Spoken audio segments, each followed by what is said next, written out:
नमस्कार, news gallery में आप सभी का स्वागत है। एक ऐसी रहस्यमयी दुनिया में चलेंगे जो दुनिया हम लोगों के बीच में है या नहीं ये पता नहीं है, लेकिन उस दुनिया में बहुत सी अलग अलग अजीबोगरीब हैरत अंगेज कहानियाँ हैं।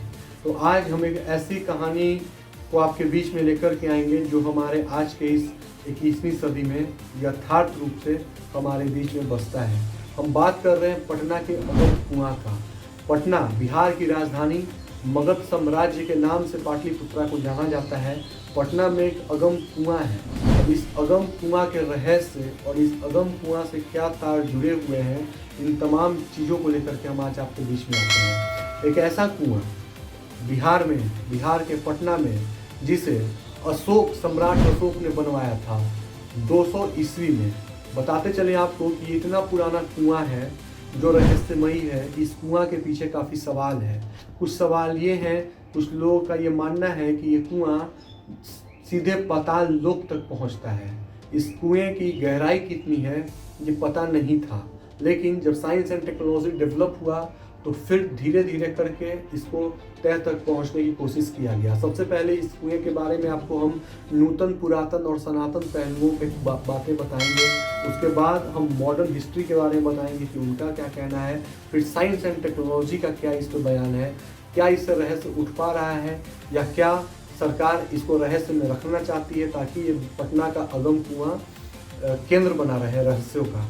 तो बताते चले आपको कि जब इसे सम्राट अशोक ने बनवाया था तो इसके पीछे कुछ मकसद थे। लोगों का ये कहना था कि सम्राट अशोक ने इसे ये सोचकर बनवाया था। कुछ लोगों का तर्क ये है कि सम्राट अशोक अपने 99 भाई को मारकर इस कुएं में उनके लाश को फेंक दिए और तब जा करके वो पाटलिपुत्र के तख्तों पे वो फंसी हुई है। दूसरा ये कहना है कि सम्राट अशोक ने इस कुएं को इसलिए खुदवाया था ताकि वो अपने तमाम आभूषणों को और जो कीमती ज्वेलरीज हैं उन तमाम चीज़ों को इस कुएं में डाल करके महफूज और हिफाजत के लिए रखा जा सके। तीसरा सबसे अहम लोगों का ये कहना है कि ये कुएं का दरवाज़ा पाताल लोक तक जाता है। लेकिन अब बात करते हैं मॉडर्न सेक्टर में। जब ब्रिटिश हुकूमत आई, ब्रिटिश हुकूमत का राज आया, उसके बाद से लेकर अब तक 3 बार लोग इस कुएं की तह तक जाने की कोशिश किए, उन तक पहुँचने का काम किए। लेकिन अब उससे क्या बात निकलता है? बात ये निकलता है कि 1962, 1995 और 1974 ये 3 ऐसे साल थे जब इस कुएं के अंदर जा कर के और आर्कियोलॉजिकल सर्वे ऑफ इंडिया की टीम ने पता करने की कोशिश किया कि क्या इन दावों में कितना दम है। तो ये पता चला कि इस कुएं की गहराई 105 फीट है, पहली बात। दूसरी बात ये पता चला कि इस कुएं के अंदर कोई भी कंकाल नहीं पड़ा है। तीसरा बात ये कि इस कुएं के अंदर कोई भी गहना नहीं है, ज्वेलरी नहीं है, आभूषण नहीं है। लेकिन अब कुछ सवाल निकलता है कि अगर कुएं की गहराई 105 फीट के आसपास अनुमान लगाया गया तो जो पटना गंगा नदी के तट पे बसा हुआ है, इसको 200 ईस्वी में बनाया गया था। आज भी अगर देखा जाए और उस समय भी देखा जाए तो यहाँ पे अगर 20 फीट गड्ढा किया जाए तो पानी निकलने लग जाता है। तो 105 फीट गहरा कुआं कैसे बन गया? इसमें 105 फीट तक पानी क्यों नहीं मिला, ये पहला सवाल। दूसरा कि जब पानी 105 फीट के आसपास मिला तो अब ये होता है कि बिहार में कितना भी बारिश हो जाए, कितना भी बरसात हो जाए, अगम कुआं का पानी कभी भी बढ़ता नहीं है। और कितना भी सूखा पड़ जाए बिहार में, कितना भी अकाल पड़ जाए, अगम कुआं का पानी जैसा है वैसा ही रहता है। आर्कियोलॉजिकल सर्वे ऑफ इंडिया का टीम का ये मानना भी है कि अगम कुआं का पानी का रंग भी बदलता रहता है। तो ऐसे कैसे मुमकिन हो गया, ये सवाल है जिसका जवाब काल के गाल में हमारे पास नहीं है। ब्रिटिश समय के में लोग कहते हैं कि ब्रिटिश के आला अधिकारी थे जो बंगाल की खाड़ी में, बंगाल में थे उस वक्त। उनका वहाँ पे बहुत ही कीमती छड़ी खो गया था, पूरा उसे खोजा गया, गंगा सागर तक लोग गए लेकिन वहाँ वो छड़ी नहीं मिला। कुछ समय के बाद 25-30 सालों के बाद वो छड़ी पटना के अगम कुआं में जब मिला तो यहाँ पे ब्रिटिश सरकार को वो छड़ी अधिकारी को मिला और उन्होंने उस छड़ी को भी कलकत्ता के म्यूजियम में रखवा दिया। तो कुछ लोगों का ये भी कहना है कि ये जो कुआं है, कुआं का रास्ता दरवाज़ा जाकर के बंगाल के गंगा सागर तक मिलता है, तभी तो गंगा सागर का जो छड़ी है वो अगम कुआं तक पहुंचा। फिर इनको एक पौराणिक मान्यता भी है, माता शीतला का वहाँ पे मंदिर है।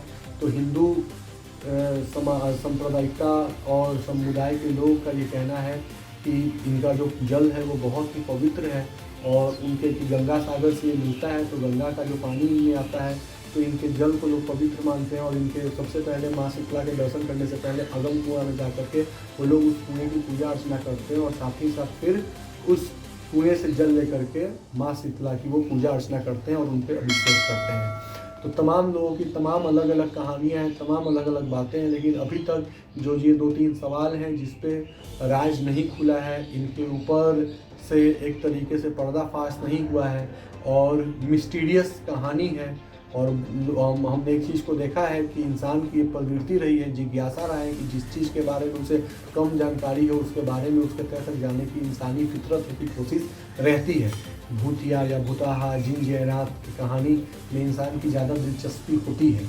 लेकिन अब इस अगम कुएँ की पूरी सच्चाई क्या है, अभी तक इसे आर्कियोलॉजिकल सर्वे ऑफ इंडिया की टीम ने सुलझा नहीं पाया। सरकार की भी ये कोशिश नहीं है कि इसको रहस्य में डाल करके लोगों के मन में भ्रम फैलाया जाए, लेकिन ये सच्चाई है कि साइंस इतना डेवलप हो गया, टेक्नोलॉजी इतना डेवलप हुआ, लेकिन इसके बाद भी इस कुएँ की पूरी रहस्य की कहानी हमारे सामने अभी तक नहीं आ पाया है।